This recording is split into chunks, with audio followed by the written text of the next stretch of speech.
क्या वास्तव में अशोक की कलिंग विजय मगध साम्राज्य विस्तार का अंत थी? क्या एक ऐसा शासक जिसे कभी चंड अशोक कहा जाता था, वही आगे चलकर धम्माशोक बन गया? और आखिर क्यों कलिंग युद्ध को भारतीय इतिहास का सबसे महत्वपूर्ण मोड़ माना जाता है? तो चलिए विस्तार से समझते हैं सम्राट अशोक का प्रारंभिक जीवन, कलिंग विजय और साम्राज्य विस्तार। सबसे पहले बात करते हैं अशोक के प्रारंभिक जीवन की। अशोक मौर्य वंश के महान सम्राट थे।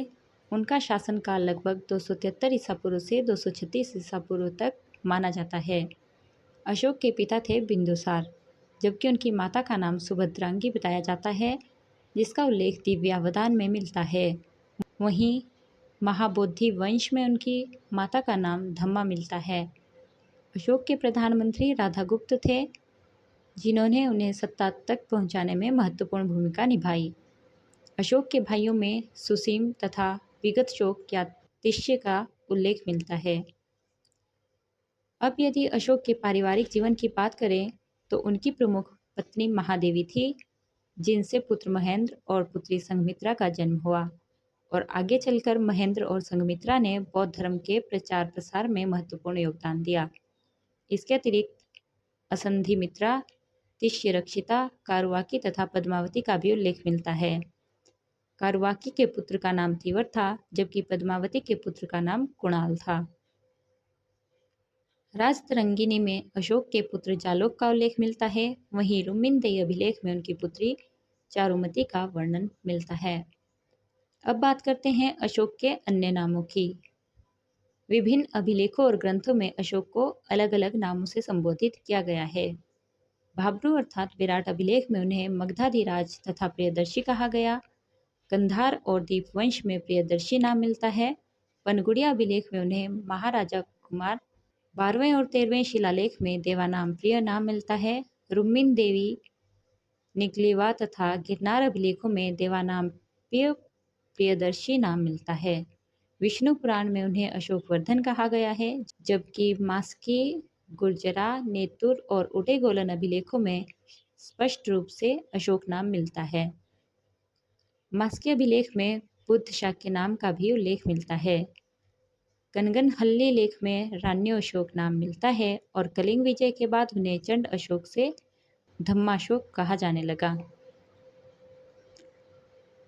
अब बात करते हैं अशोक के राज्यारोहण की। तो आपको बता दें कि 273 ईसा पूर्व में अशोक शासक बने, लेकिन उनका विधिवत राज्याभिषेक 269 ईसा पूर्व में हुआ, अर्थात सत्ता प्राप्ति और राज्याभिषेक के बीच लगभग 4 वर्षों का अंतर था। अब हम पहुंचते हैं अशोक के जीवन की सबसे महत्वपूर्ण घटना, जो कि थी कलिंग युद्ध। यह युद्ध 261 ईसा पूर्व में लड़ा गया, अर्थात राज्याभिषेक के लगभग 8 वर्ष बाद।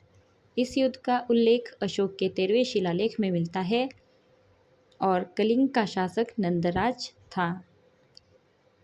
लेकिन कलिंग युद्ध केवल एक साधारण युद्ध नहीं था, यह युद्ध भारतीय इतिहास का सबसे बड़ा परिवर्तन साबित हुआ। इस युद्ध में लगभग 1 लाख लोगों की मृत्यु हुई, जबकि लगभग 1.5 लाख लोगों को बंदी बना लिया गया। चारों ओर केवल विनाश, पीड़ा थी। इन दृश्यों को देखकर अशोक का हृदय पूरी तरह बदल गया और यहीं से चंड अशोक का परिवर्तन धम्माशोक में शुरू होता है।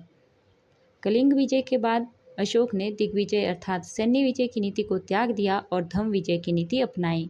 अब उनका उद्देश्य केवल क्षेत्रों को जीतना ही नहीं, बल्कि लोगों के हृदय को जीतना था। अब यदि कलिंग के प्रशासनिक केंद्रों की बात करें तो इसका उत्तरी प्रशासनिक केंद्र तोसली थी, जिसकी राजधानी तोसली ही थी, जबकि दक्षिणी प्रशासनिक केंद्र की राजधानी जोगढ़ थी। राजतरंगिनी के अनुसार अशोक ने कश्मीर में श्रीनगर और नेपाल में ललितपत्तनम नामक नगर बसाए और इससे उनके साम्राज्य विस्तार का भी पता चलता है। यदि अशोक के साम्राज्य विस्तार की बात करें तो उनका साम्राज्य अफगानिस्तान, कश्मीर, नेपाल, बंगाल तथा दक्षिण में कर्नाटक और आंध्र प्रदेश तक विस्तृत था। अब सबसे महत्वपूर्ण प्रश्न, क्या वास्तव में कलिंग विजय मगध विस्तार का अंत थी? इतिहासकार डॉक्टर हेमचंद राय चौधरी के अनुसार कलिंग विजय के बाद मगध साम्राज्य विस्तार का वह युग समाप्त हो गया जिसकी शुरुआत बिंबिसार के अंग विजय से हुई थी।